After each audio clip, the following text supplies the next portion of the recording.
If more of you supported the show, I'd be less sick of podcasts. The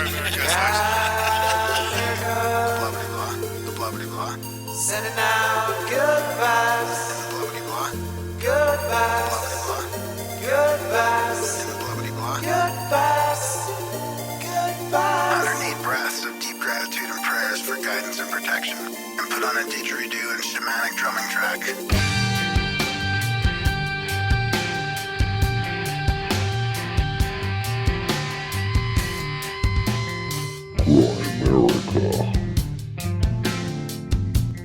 For fans of the show, this game takes place between the years 2010 and 2012, which would be between season 9 and 10 of the series.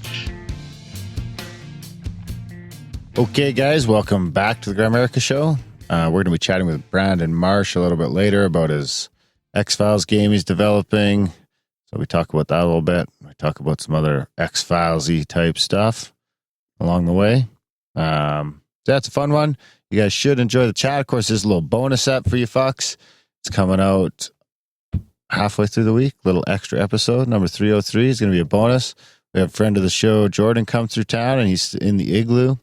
We were in studio anyway, so we figured, hey, let's give these guys a bonus app, see if we can get them to get up to 1% support.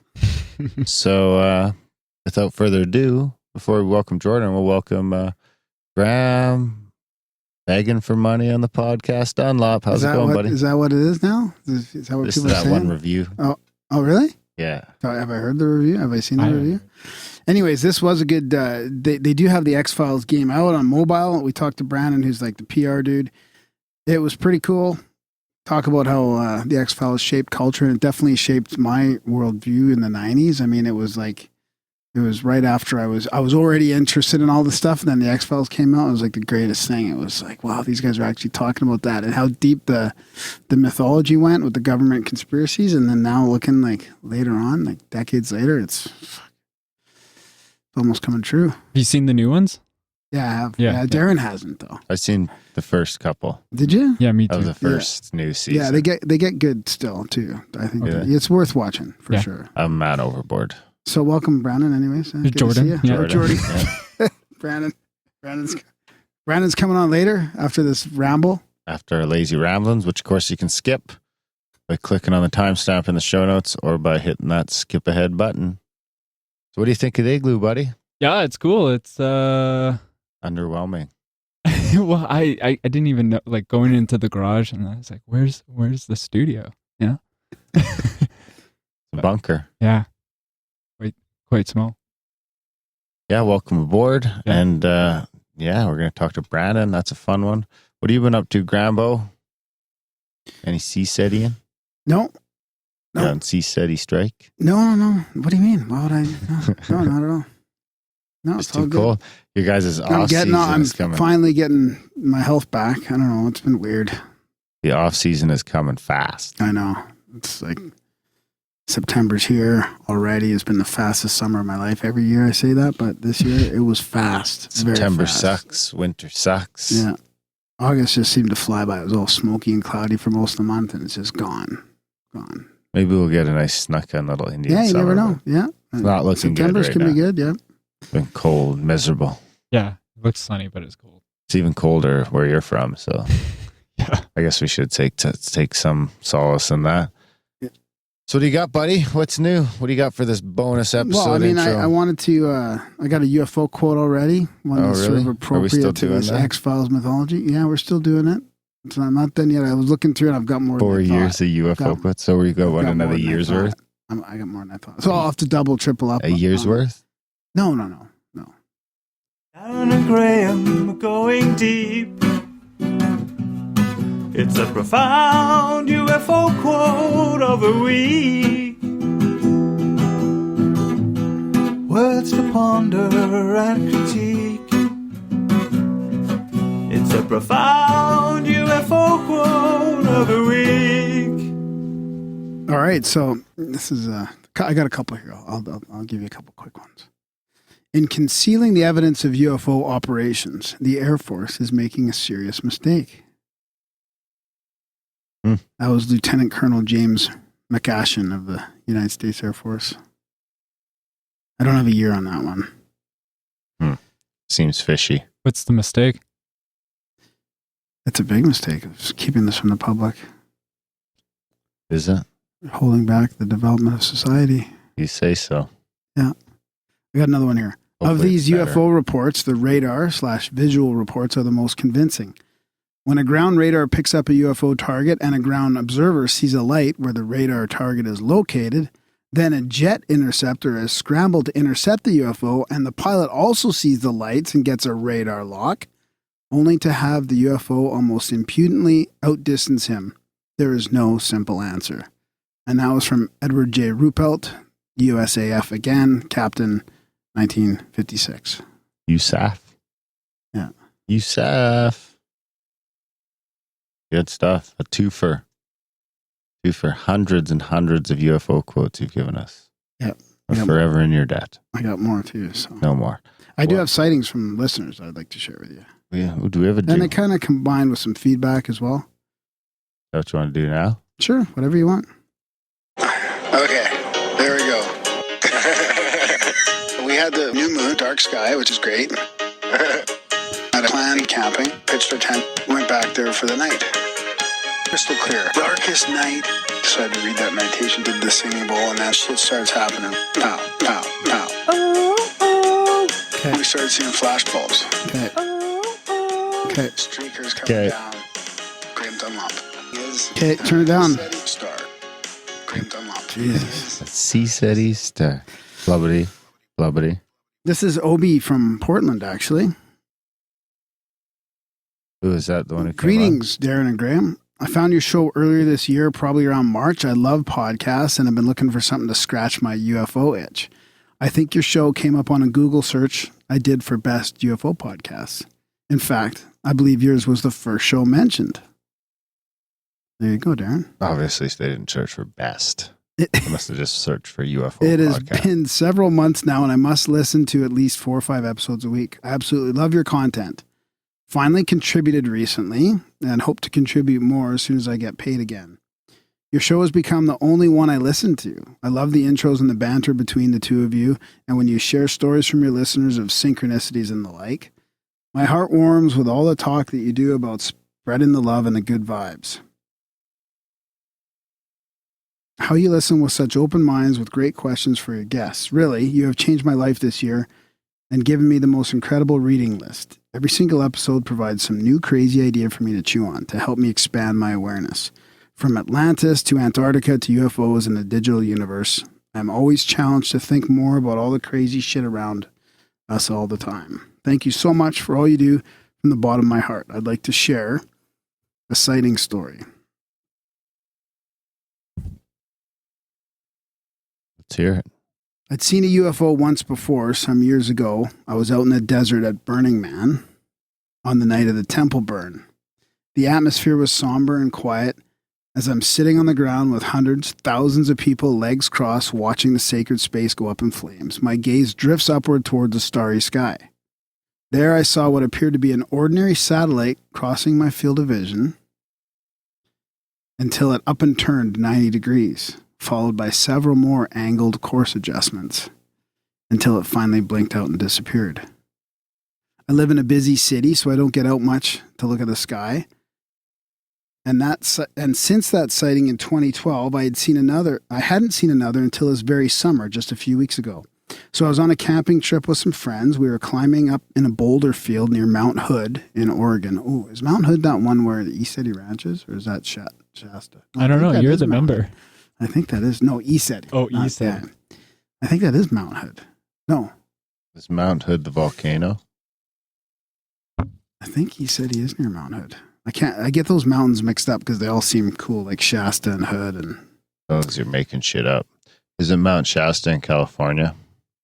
well, I think so. Northern California, I think. That's not And Oregon. Hood's in Washington, but the Hood is, I think, close to the Washington border. Oregon Washington, border. Oregon Yeah, or border. at least ESETI is very close to the border, Mm, just above the gorge there. fascinating. So anyways, I brought along with me Artie 6 Killers Clark's encounters with the star people to read around the campfire, inspired by a recent episode I just listened to. One night, after reading a few stories, we decided to head back to the boulder field where the sky is open to view the stars. So much less light pollution out there than in the city. So facing due north, the four of us lay down on top of a big flat boulder and settled into the great celestial bowl of the sky stretching overhead, just like the planetarium. The Milky Way to the east crossed up and over behind us to the south, with Cassiopeia prominently right in front of us. We were taken in the clear night when suddenly a bright light appeared in Cassiopeia. It looked like a star, but it kept getting brighter. We all turned our heads to watch. Brighter and brighter it grew until my friend said, "What is that?" My first thought was that we might be seeing some kind of supernova. It was really so bright. Like, I've been watching Jupiter and Mars in the sky all summer, both of them very bright and large compared to the other stars in the sky, and this must have grown to about 5 times the size of those planets. Brilliant white. My other friend only half jokingly said to me, "I don't know, Obs. You should tell us what that is. You're the UFO expert. What are we seeing?" I was speechless. A catch in my chest told me it was a UFO, a spaceship even, but I wasn't ready for it to come any closer. I knew we'd see one tonight because I wanted to see one. But when it actually happened, I was so stunned, I closed up a little bit. As soon as I said inwardly to myself, "I'm not ready," the light snapped back down to the size of a satellite, took off to the east, and then disappeared, leaving my friends and I in awe. I believe we saw it that night because I had been purposefully preparing myself to see them. Thanks to your show and your guests, with my mind more open, I am less afraid. Reaching a new cosmic frequency doesn't seem so daunting now. Your show is helping me and so many others. Thanks again. With love. Obi from Portland. Portland in the house. Thanks, buddy. That was a good one, eh? Yeah. That was a great one. What else you got? What do you got? That does remind me of the stuff that we see CSETI when we're out CSETI. Like some of those stars, they go brighter and brighter, and then they sort of seem to spin around and fly and wobble. Like literally, sometimes like what do they call it? Or powering up kind of thing. Oh yeah. I wonder if they use the Earth as like some sort of like recharge base station, you know, like with all that energy up in the air. Yeah, because like why here, right? Yeah, I don't know. Yeah, well, because it's the time. It's like I think Earth could be a popular tourist destination right now because we're almost off planet. We're waking up. Like there's all this stuff going on, and this is the time to see a planet evolution. Or their version of National They're Geographic. about to blow themselves. This is like there's a big headline in the cosmos. Earth ready to see now, double half price. You know, you're just here checking in on the simulation. Yeah, maybe the simulation is like a TV show. We're just a new age TV show. Huh. So this is from Mercier. Had multiple witness sighting. Reported to MUFON. Only record under Mercier in the early 80s. Me and 4 witnesses. Literally pissed myself. Like a blimp with its own cloud. Moved over Danvers, Massachusetts at 1745. We had a poker game restarting. Huge metallic portholes, light circle below. Myself and 4 others witnessed this anomaly in a lot. It was so low and slow, one could have hit it with a thrown rock. Passed over the lot and down the north, 5 witnesses during the sighting at least 5 minutes. Low and slow. MUFON has the report under my name. No other reports were filed, no follow-up. They must have the record. Well, I mean, I reported mine to MUFON, and then I went and tried to find the record later on, and I couldn't find it anywhere. So who knows how many they've lost. Probably most of them. Probably. If I had to guess. If I was forced to hazard a guess, I'd assume they've lost most of them. Or they've gone to the intelligence agency. Do you think MUFON's a cover for the CIA? Yeah, totally. Just funneling up the reports and shoveling them into Not the the CIA, the what's higher above the CIA. The aliens? The mythology from the X-Files, basically. Smoking Man? Smoking Man.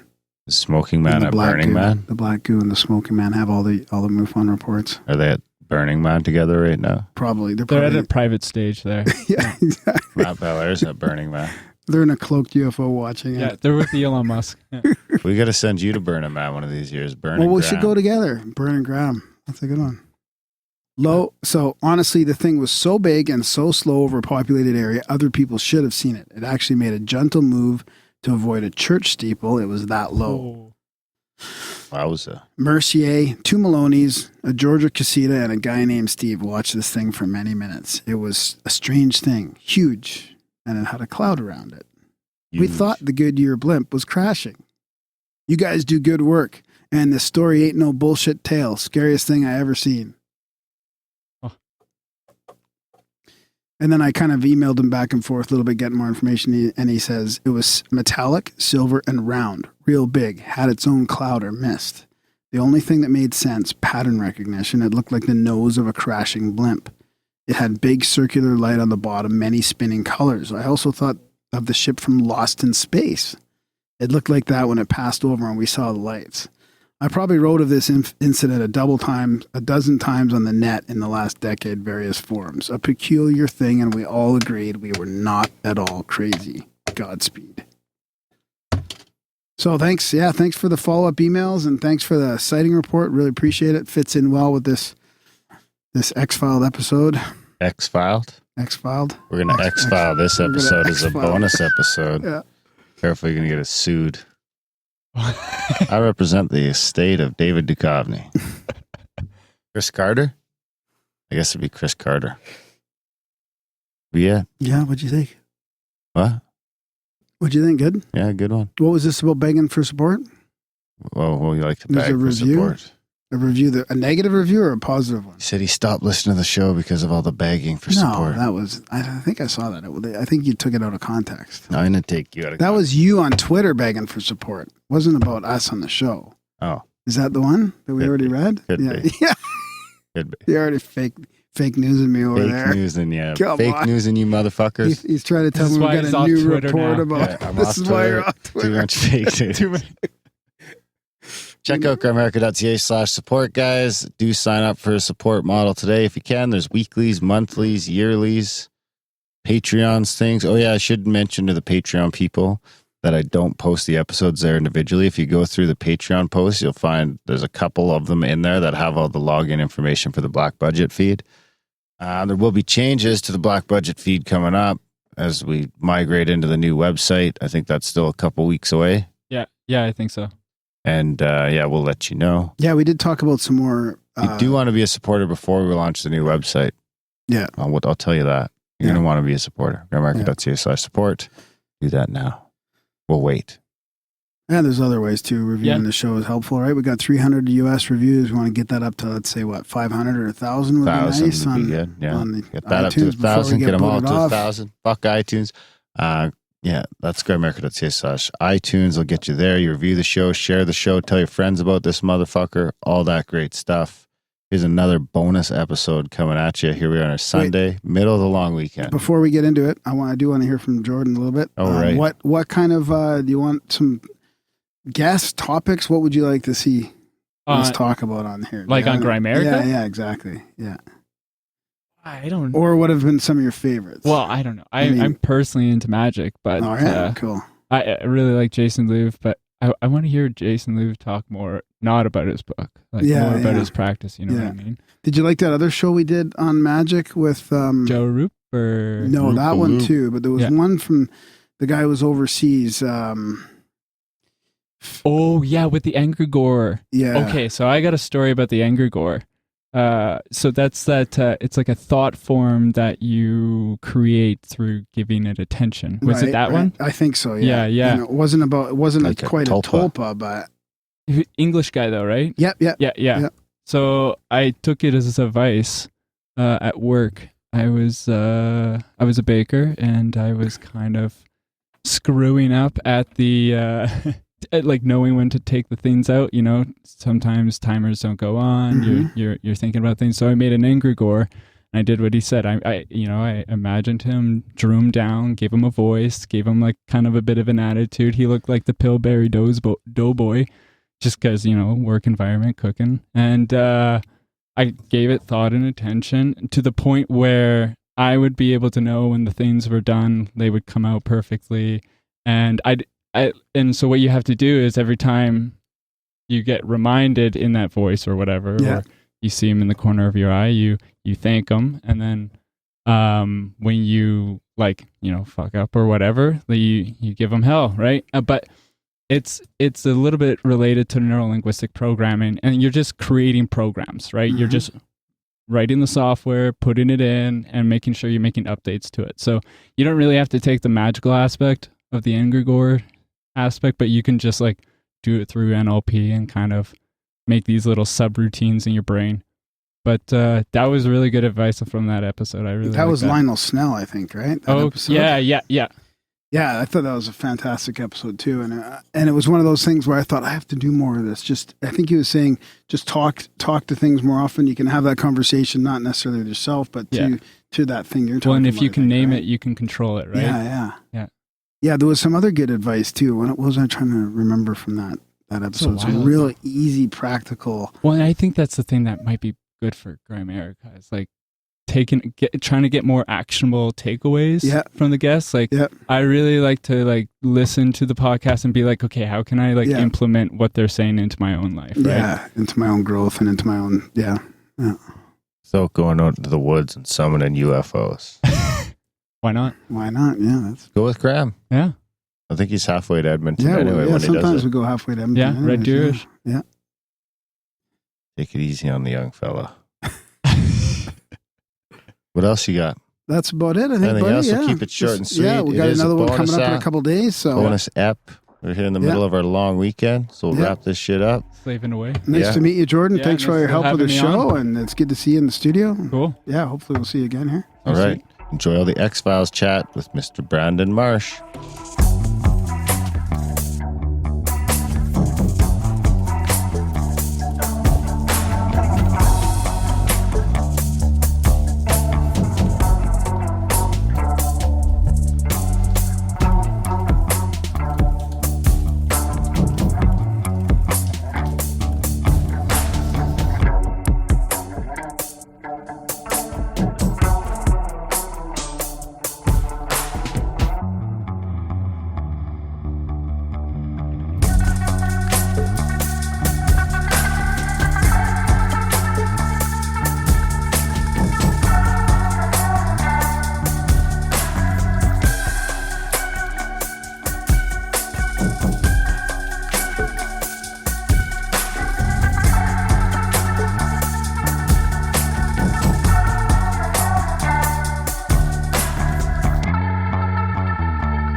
All right, we've got a unique episode tonight. It's we're going to talk about the X-Files Deep State game. We've got Brandon Marsh here. He's part of the developing team. And this should be very interesting. X-Files had an impact on both of us. Hey, good. How you doing?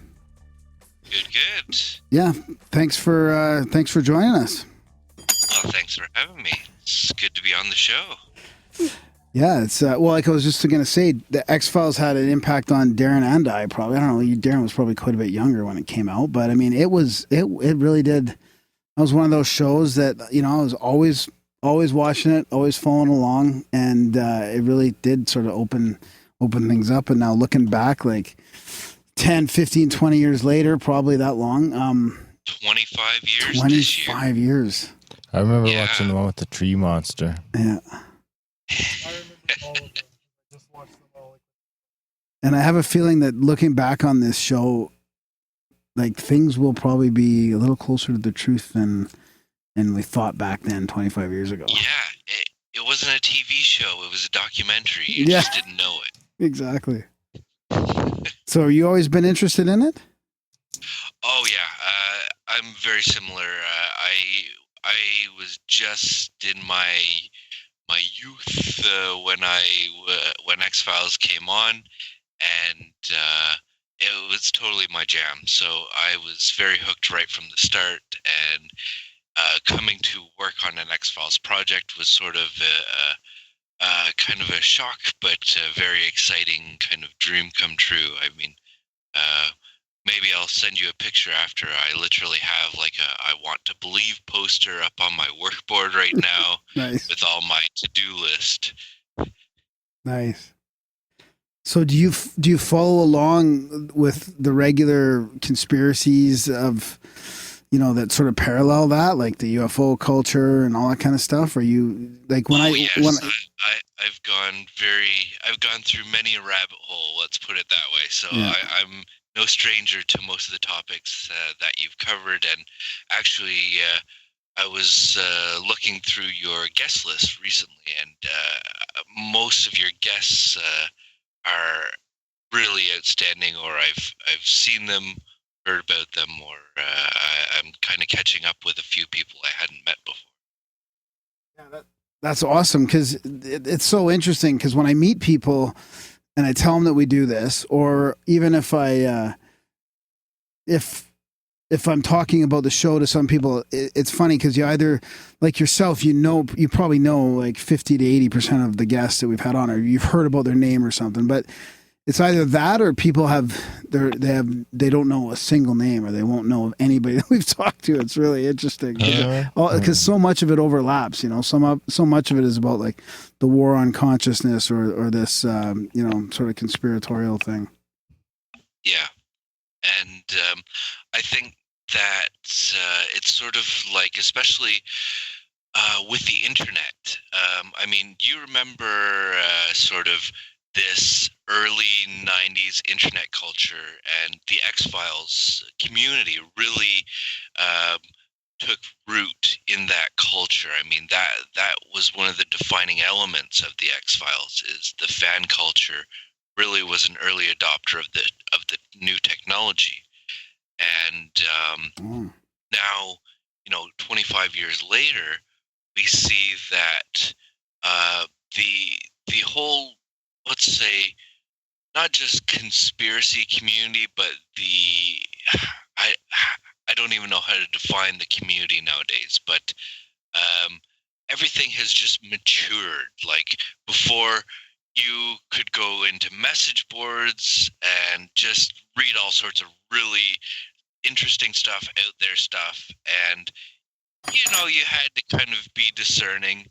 But nowadays, I mean, there's so much, like everything has just been taken to another level. Yeah, and yeah. The out there stuff is even bigger. The more reasonable stuff is more kind of trying to steer towards some kind of scientific legitimacy or professional level kind of truth, let's call it. And it's really interesting to see how this has all kind of played out over the last 25 years.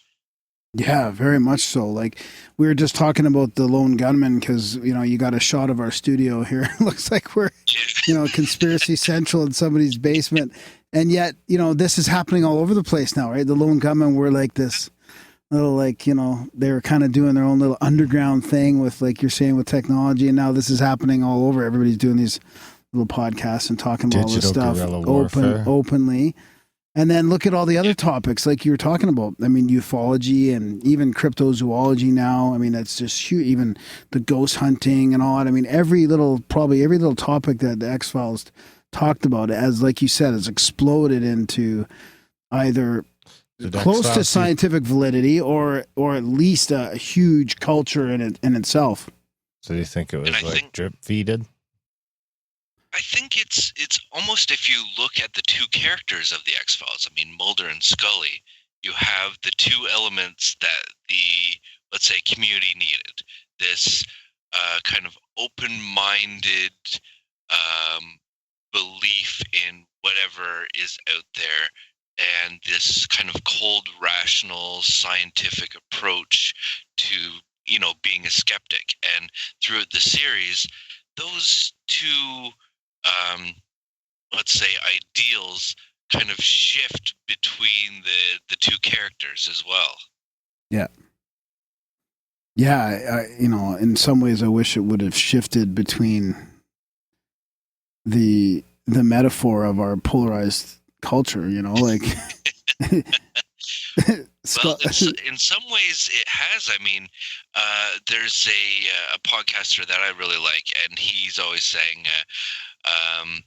mainstream culture has now eaten conspiracy culture. If you look at it, like all the myth and lore and all the like really niche stuff that was in the conspiracy culture world, it's now become mainstream pop culture stuff. Yeah. And everybody seems to know about it. And now even the conspiracy community itself realized, like, yeah, we can't just be throwing out wild claims without trying to back it up with some actual hard evidence or some facts, or even if we can't produce them ourselves, we need to kind of give some best estimate theories to like really back up our claims. Yeah. Yeah. And if you're going to speculate, you should probably say you're going to speculate, that kind of thing. Mm-hmm. Yeah. Huh. The speculation days are over.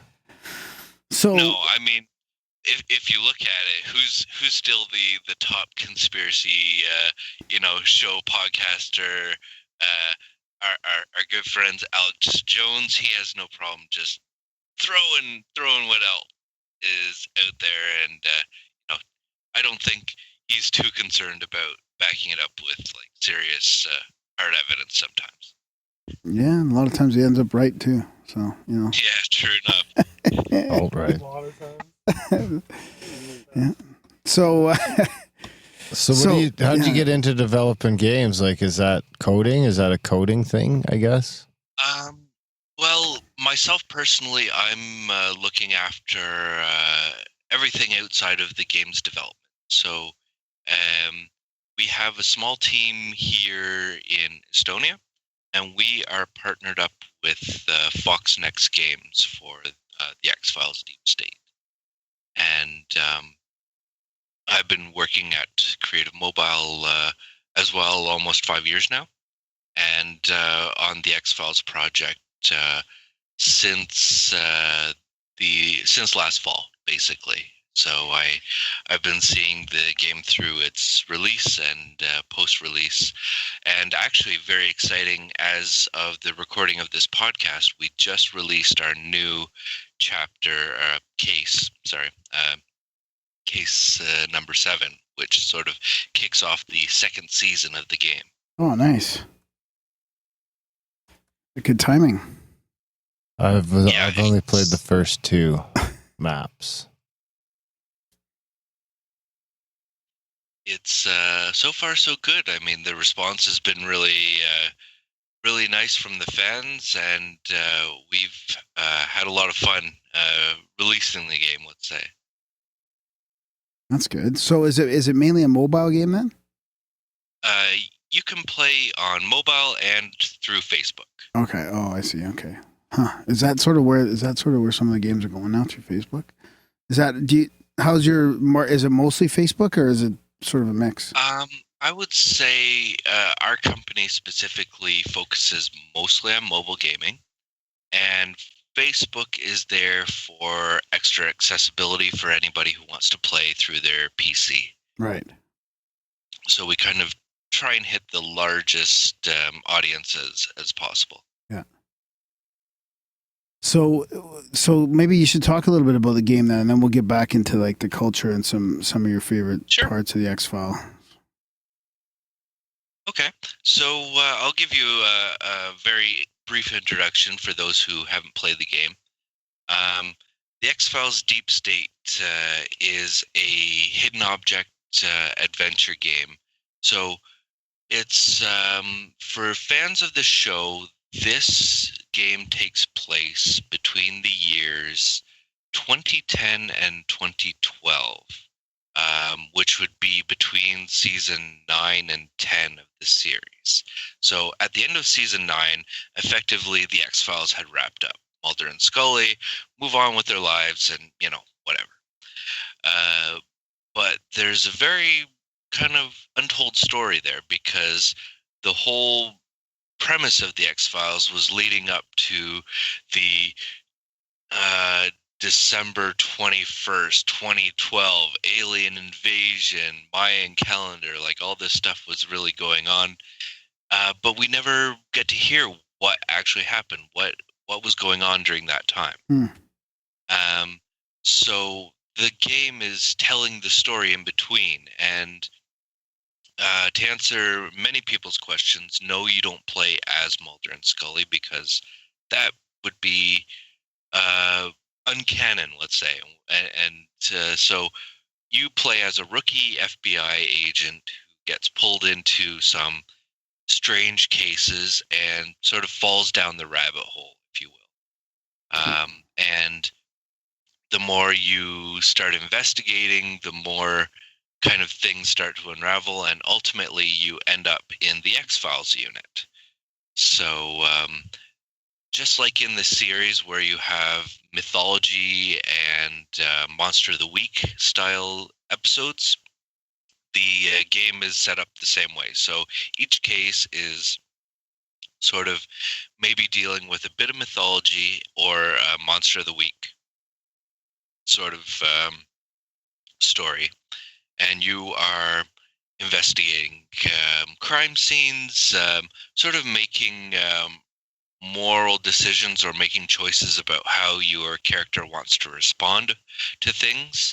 And the choices do matter. So a lot of the things that you say or do during the game will come back in later investigations to kind of help or hinder you. And you can actually, depending on your own personal inclinations, you can play as, let's say, a believer or a skeptic, and that kind of weighs your character's influences throughout the game. So that's where the sort of choose your own adventure kind of comes into it, where you can decide how to respond.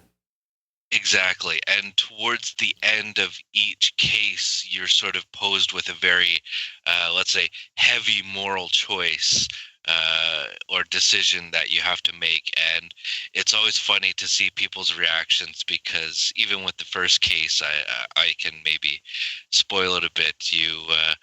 You have to choose between, let's say, locking up a child or letting his dad take the rap for what happened. That's the monster one. Yeah. And just the reaction we always see from people, it's like we hit you right from the start on, like, okay, this could get kind of dark, or it could be a pretty tough choice. What did you pick? Most of the people on our team have always locked up the kid. Oh, wow.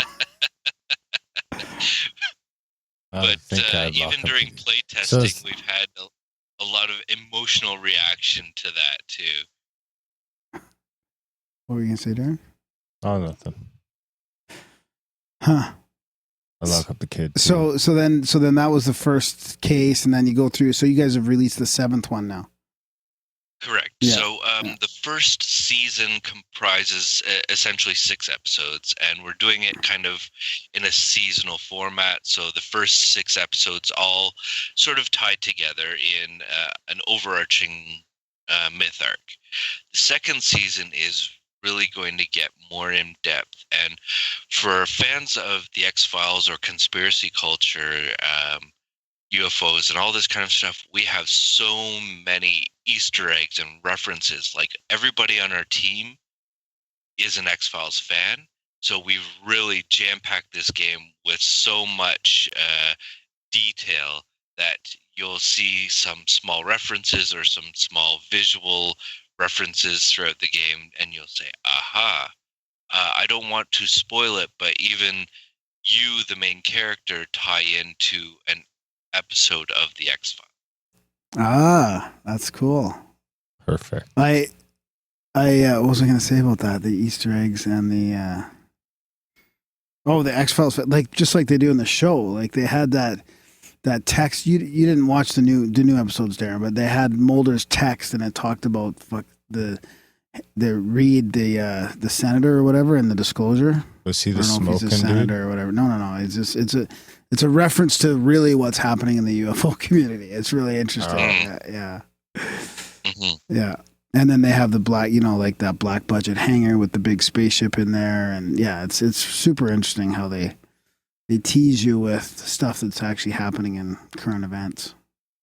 And And actually, this is maybe a perfect segue. A lot of times we get asked about the title because it's so, let's say, timely to what's going on. And it's an interesting story. So back last year, we were testing the game out, getting it into the shape it is now. And we were testing out different titles and trying to figure out what we're actually going to call the game. And ultimately, the title came from Chris Carter himself. Oh. So he gave us the name Deep State. And the same week that we made our official announcement about the game and all this stuff started coming out was the same week, roughly, that El Presidente Trump started to tweet about the deep state and all this kind of stuff also kicked off at the same time. So it's very strange days when all these parallel things are happening. In the game, one of the cases deals with the White House and let's say an alien clone being inserted as the president of the United States. Sorry, spoiler alert. That's awesome. So, Orange clone. That's awesome. So you guys getting lots of extra advertising from the hashtag Deep State? let's say we share it with a number of interesting individuals. So this whole phenomenon has really just taken off. I mean, we've because there's also another Fox series called Deep State that released, I think, earlier this year. So this whole terminology has just really taken a life of its own in the last, let's say, half year. Yeah, just think about what that word meant back in the X-Files days. Like, that was a real rare conspiratorial term that people, if there's a deep state. Fringy, like, yeah, as if there's a deep. Now it's just a reality. There is a deep state. I wonder if you search Deep State on Google, what the first known instance would be. I don't know how to do that. Yeah, I don't know. I would say mostly it's all purely political. I mean, the terminology itself kind of dates back to, I think the first real definition came from, I think, 30 or 40 years ago with in Turkey. They were the first to really define this sort of state within the state, or a secret state. And from there, I mean, I had a conversation on another podcast. I mean, if you look back, or depends on how far you want to go or how deep you want to go in how long has this sort of apparatus existed. I would argue there's always been sort of an inner circle in politics, and those who don't engage in public politics, but still through a small group of individuals with a lot of resources want to steer or direct the course of, let's say, society and politics without having to show themselves. Yeah. Well, I think show themselves, but also take it into a public forum. They would rather just steer influence from the comfort of a smoky back room, let's say, with a handful of shadowy figures. Yeah, so I mean, it must be so interesting, the political climate now, with you guys coming out with this game as well. I mean, there's Trump and just announcing a Space Force as well, which is sort of, Space Force, that has, all kinds of UFO connotations as well, and disclosure type. I mean, I have a whole theory about that's his, like, if you think about the deep state in two separate camps in a way, that there's the whole other camp with Hillary and Podesta and the To the Stars Academy trying to force disclosure through that new DoD program that's supposedly investigating. And I feel like Trump's little announcement of the Space Force is almost like a response to that, and taking not taking control, but sort of trying to get ahead of that whole issue. Yeah, it was interesting. I didn't even realize the significance, but I was just listening to an interview with Richard Hoagland yesterday, and he pointed out that the meeting between Trump and Putin took place the same day as the anniversary of the moonwalk. So this was a very significant date in sort of space exploration history, and maybe this whole thing really is about the next stage, you know, getting people out into space in a serious fashion. Who knows? I mean, even in the X-Files, they kind of addressed this in the last seasons, where they kind of just abruptly say in season 11, "Oh yeah, well, you know, the aliens decided they're not coming after all, so don't worry about that." And our group is kind of going to be breaking off into space, and we're gonna kind of form our own little civilization there. So, I mean, even with this kind of stuff, I'm sure some of your guests have talked about secret space programs or breakaway civilizations, and you know what this actually means. I mean, is there even just a conspiracy about space science? Another thing they were talking about with Richard Hoagland was this kind of late form announcement, like, "Oh yeah, we actually kind of knew that there was some organisms on Mars, but yeah, we kind of lost all that data for 50 years, and we're just, yeah, you guys, it's okay, we know." Yep. Yeah, 100%. There's water on Mars now. There's other stuff going on there. Yeah, we've had a few guests on talking about that. It's one of my favorite topics because, you know, somebody's flying these things around, and I think a lot of it is black budget, top secret, you know, like secret space program stuff. And deep state. It's so interesting how, like, we were just talking in here about how the X-Files ended like that. About, because I was going to ask you if they address Blue. I don't know if they address Project Bluebeam, that kind of like the whole alien invasion hoax thing at all. They do actually, and this is kind of the interesting thing about the X-Files, is that it even turns in on itself in some points, or kind of questions, is the whole alien story itself just a cover? I mean, there's a specific episode where they reveal, you know, they show you an alien, kind of an alien encounter, but later on it's a guy smoking a cigarette, and, you know, it's like, well, actually, and this is kind of going back to the skeptical thing, is the whole alien story just a cover up or something for something very much more mundane? Yeah. I mean, and you can, and that's the thing about us not knowing, is you can swing back and forth just like Mulder to believing so devoutly to the fact that, okay, well, maybe I was wrong the whole time, and maybe it's just, you know, some people want to believe in a mythology, in a story that seems very romantic. The spacemen are coming and they're like way different than anybody else. Or it's like, yeah, it's actually just a very top secret scientific project, and they, you know, the aliens is just a convenient cover up.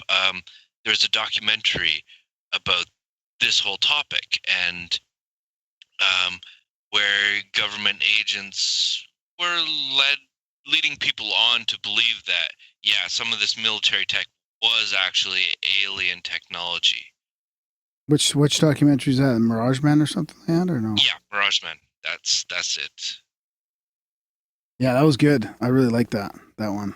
It was good, but kind of a sad, dark story in general. I mean, totally. Like, it's nice that they came out and disclosed it, because, like, they're owning up to it, let's say. Yeah. But at the same time, you know, there's some people out there who, they take this kind of belief to the extreme, or it ultimately ruins them because this becomes their life work or whatever, and ultimately they're kind of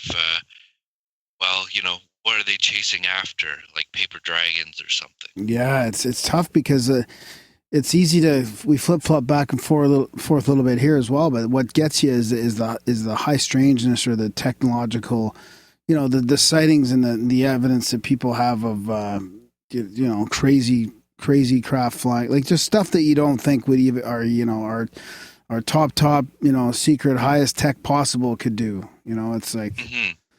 Well, I think this is where we can say, like, if you look at, say, the whole ancient aliens theory in general. Yep. I mean, if you look at human art and going back through history, human mythology, there's a lot of stories about gods or other beings coming and teaching humans about, different cultural or scientific things. And this is recorded in art and other things where you see things that look like different beings or spaceships depicted. So there's always been this undercurrent in human civilization. What the real story is, we don't know. But the one thing I find really interesting, I just recently kind of sat down and dedicated myself to reading through the entire works of Charles Fort. Mm. And he records, in many instances in the 19th century, of UFO or flying objects recorded throughout, let's say, North America and Europe, especially. And this is what, very interesting to me, is these cases where it's been recorded and documented in, say, newspapers. And other than maybe a few hoaxes, maybe a few early mistaken identities. Identities, or even just hot air balloonists. Yeah. There's a lot of cases where the technology wasn't there yet, but these instances were still recorded. And for me, that's something. Like, that's kind of some hard facts that you can start working with. Yeah. Yeah, definitely. So Turkey was the first deep state instance I can find on Google. Yeah. 2006. Huh. Yeah.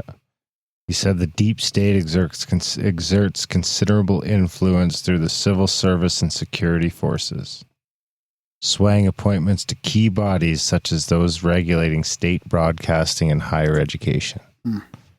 Sound familiar? Yep. A fairly recent term. Yep.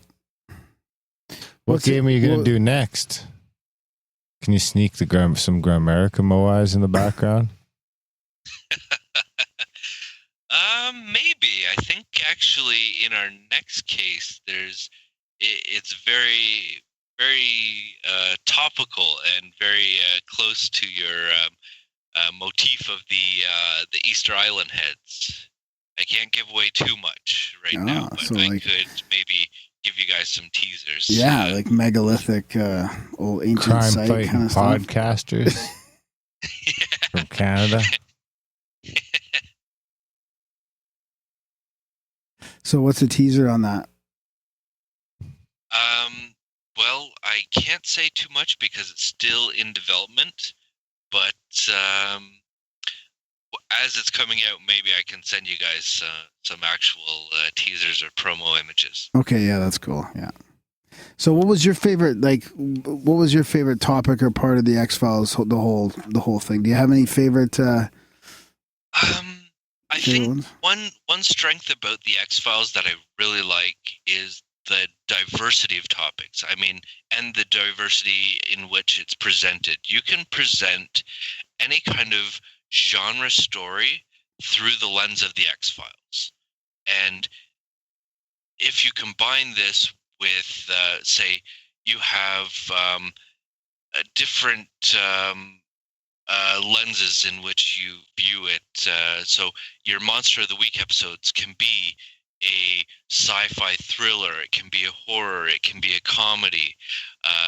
Your let's say your mythology or UFO stuff also can be viewed as as a tech investigation. Is it hard science? Is it science fiction? Is it something else psychedelic completely?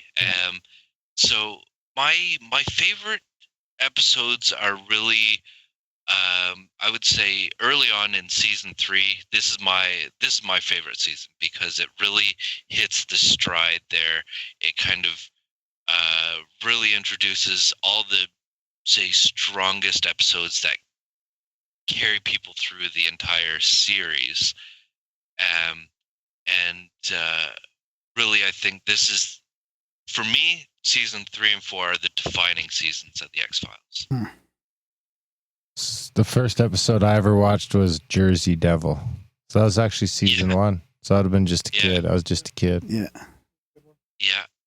And I have think not even seen them now all. it would be interesting to come back to like the Jersey Devil, and they leave off so many episodes where characters could come back, or you could see them 20 years on and see what's actually going on, since especially in X-Files, does anybody really die or disappear? Well, that's debatable.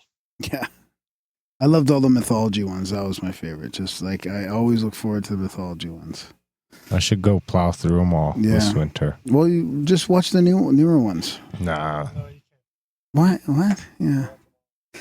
So how I want to get back into the cultural change, like, because if you've been following this for the last couple decades probably as well, just like I've been on and off a little bit, but have you seen a major shift in people accepting this as a possible reality? And do you think we're getting close to this opening up even more?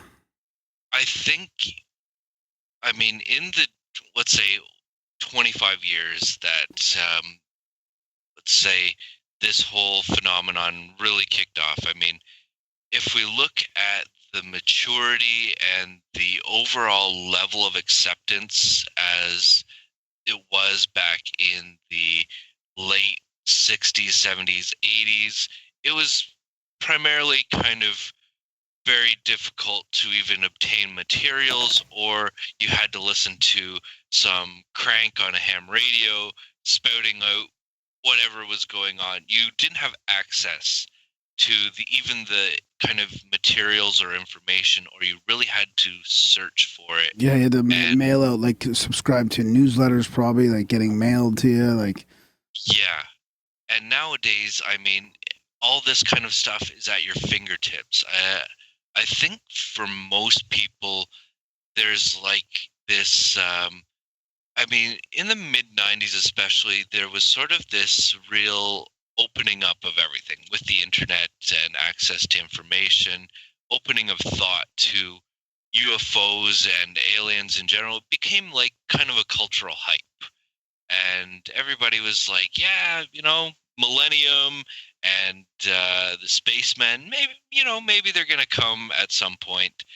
But then we have sort of this big milestone that, well, for better or worse, really slammed into the consciousness of everybody, which was 9/11. And, you can kind of divide everything from pre 9/11 and post 9/11 thought. Oh. And I think for a lot of people, this is a catalyzing event where they saw the events and tried to understand it. And those who were really skeptical or really want to understand what happened sort of amassed. And even now, people are still going, there's so much documentation, so much stuff that people are trying to rationalize this whole event and how it ties into everything else in the sort of culture, and how this plays into our belief and understanding in what we can actually accept. At the same time, I mean, people. It's been how long now around, say, the JFK assassination, and still waiting for all the documents to be released on that. And even with let's say topics like cryptozoology, I think people. I mean, nobody has delivered a real specimen yet of anything, but they're trying to up their game in trying to get trail cams or trying to get some scientific DNA, samples or yeah. proof. You Something need to that shoot can. the beast.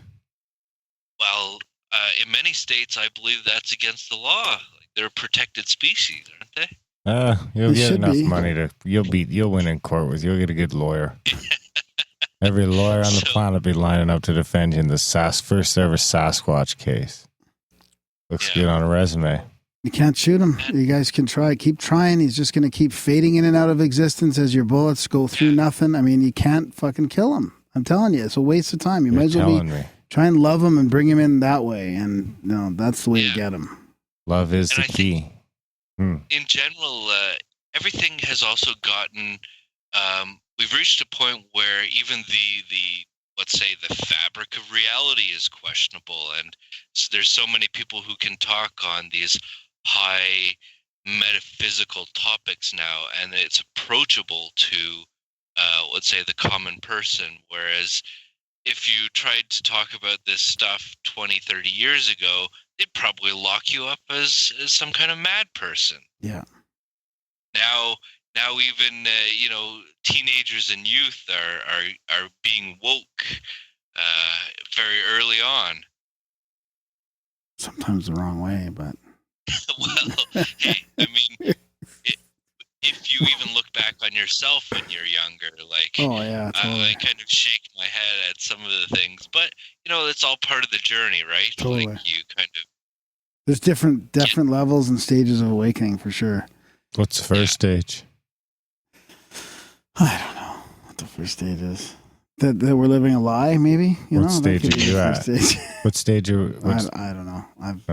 I'm slowing down on my leveling up. So what's your personal? Do you talk about your personal beliefs at all in the UFO? Like, because I keep sort of coming back as the main sort of myth is the UFO kind of ET issue, disclosure, the secret space program. Do you have any, world beliefs or overarching beliefs in that yourself? For me personally, I'm a very much a skeptical believer. I mean, I think that you would have to be a fool to believe that in this entire cosmos we're the only sentient beings who are like actively kind of alive in the universe. So I think anything is possible, really. But until we are able to accept or see or some kind of, I mean, do we need anybody, like, who are we waiting for to confirm this? We've had officials, we've had seminars, we've had high-level disclosure.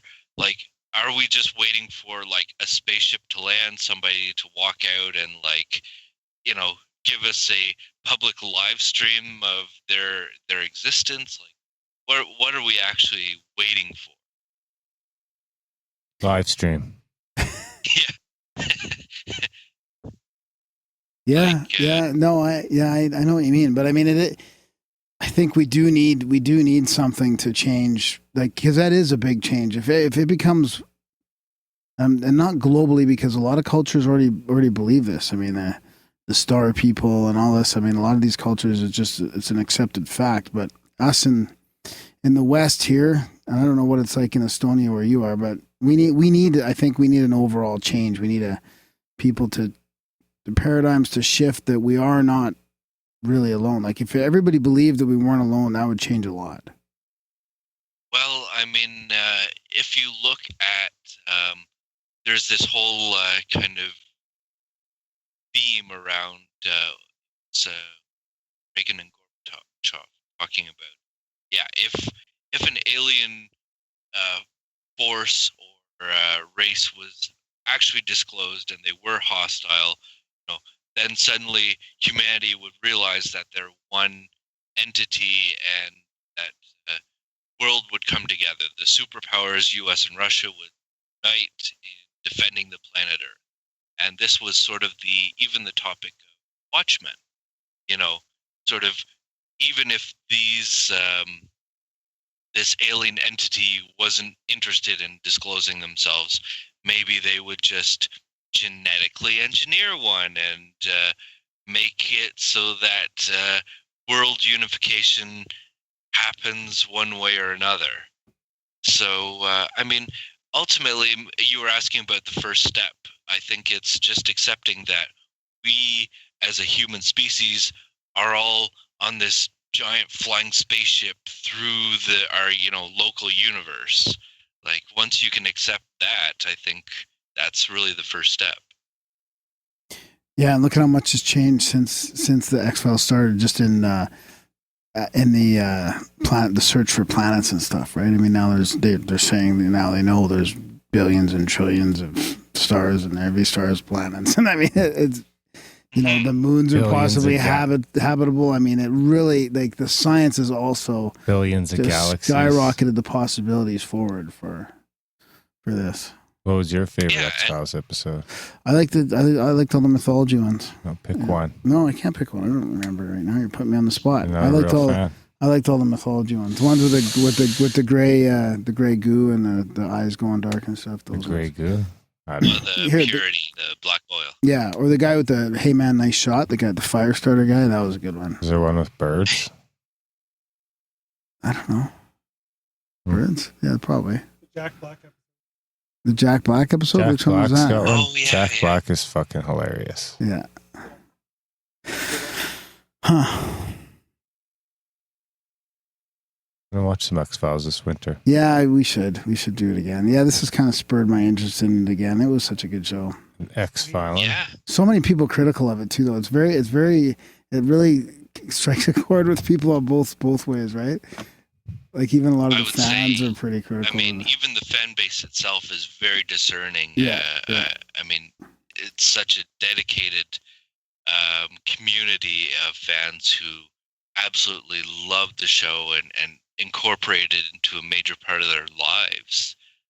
We were just at an X-Files convention earlier this year in just south of Chicago, and it was fantastic. I mean, just seeing thousands of fans interacting with some of the actors and talking to people about how important or how the X-Files has touched their lives. So I think it's not only a cultural phenomenon, but it really taps into kind of the zeitgeist about what's going on in sort of pop culture. Yeah, totally. Do most of your team does your team believe in? I believe in UFOs and all that. I mean, are any of them Scully types or big ass skeptics? I think we have a good mix on the team. We definitely have a lot of skeptics on the team, but we also have some believers. I'll send you some photos that we took. We have an alien actually running around the office as well. So a bit of disclosure there. That's good. Full disclosure. So how long are you guys going to keep this going for then? How many seasons do you plan?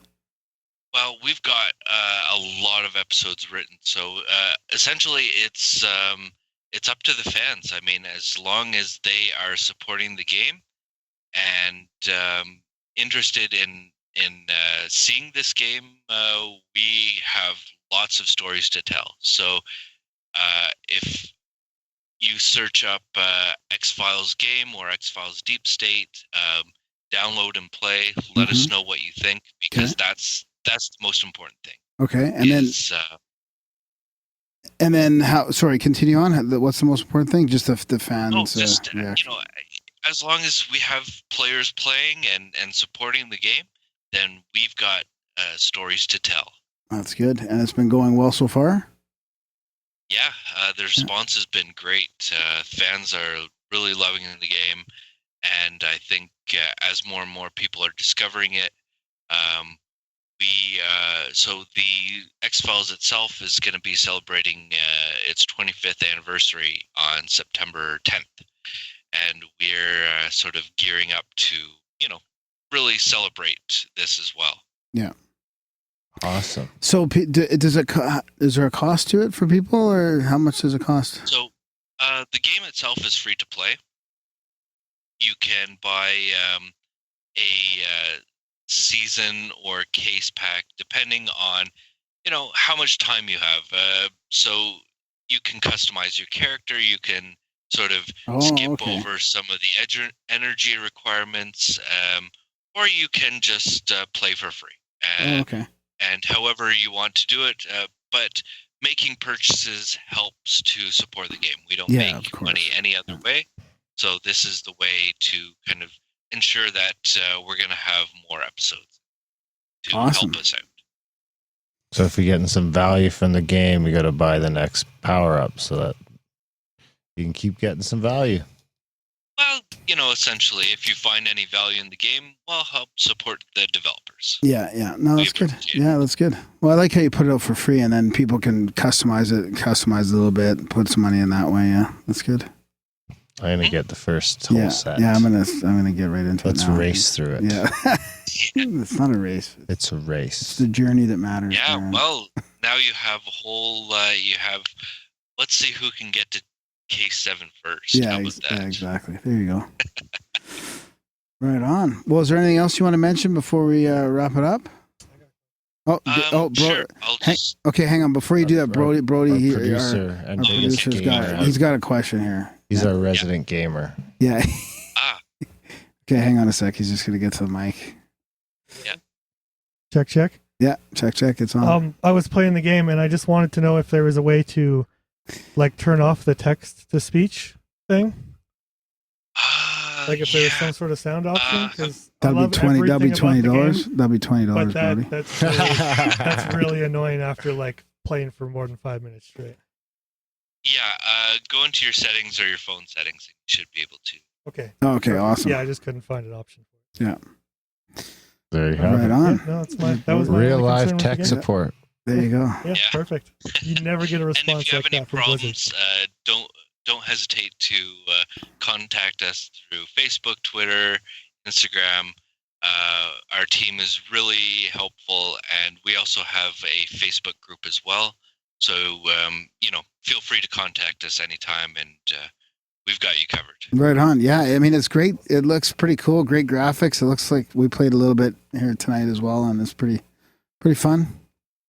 I'm gonna like a choose your own adventure, but hidden stuff and little solving mysteries and stuff. I like it.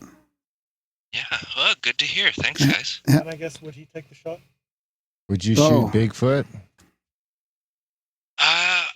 I don't know if he's gonna make an appearance yet. I'd have to check our case list. But, no, this is like real life. Would you shoot Bigfoot? Would I shoot Bigfoot? No, I don't think I would. I mean, really? I would rather just let them be.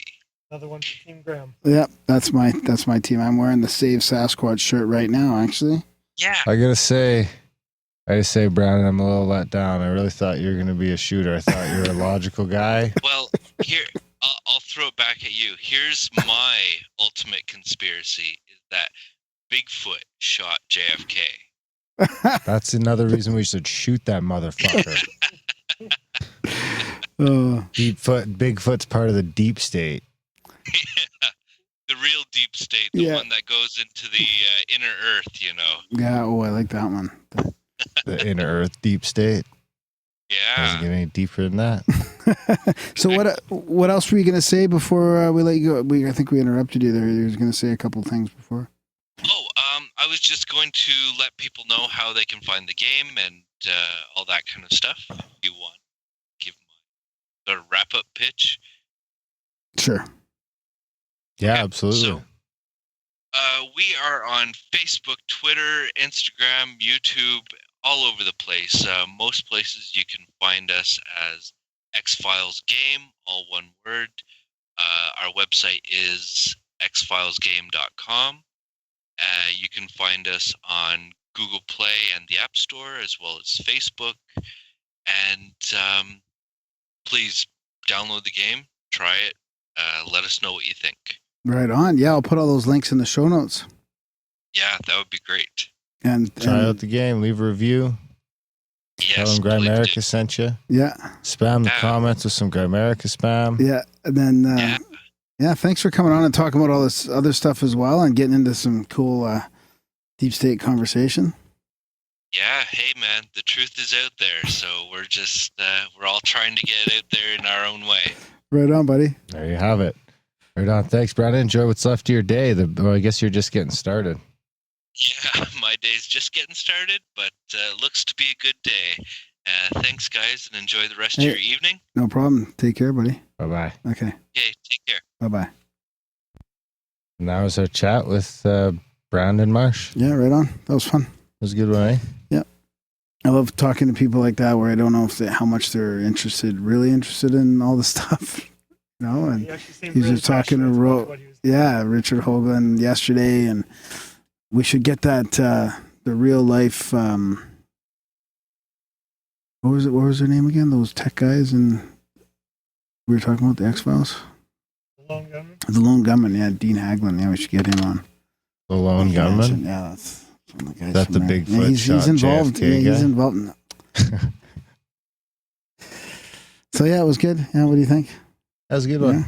Yeah. Hey, reinvigorated your interest in the show. Watch me some motherfucking X-Files. Yep. Once the days go down to like 4 hours. Good time to watch X-Files. Yep. All right, guys. Check out Grimerica.ca/support. Sign up for a weekly, monthly, yearly subscription if you can. It really does help. Helps keep us going. But there's a Patreon option as well. There's a bunch of other stuff in the show notes that helps the show as well. Also, as well. As well. So do that stuff. Doot sweet. All right, guys. Thanks for listening. And we will see you next week.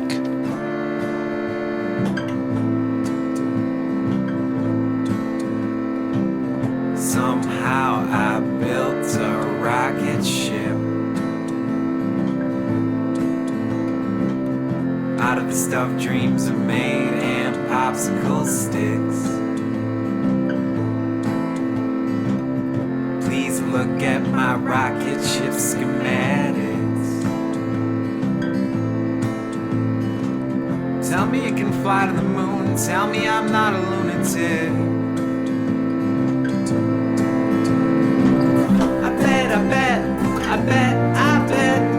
I bet you think I'm a space cadet. I bet you think I'm a space cadet. No regret, I do not fret, 'cause I am a space cadet. In my hands I have a gas can and matchsticks. Yes, Earth is my home, but I need a vacation from all the sadness, the chaos, and dramatics. I'll let you do the countdown, 3, 2, 1, no hesitation. I bet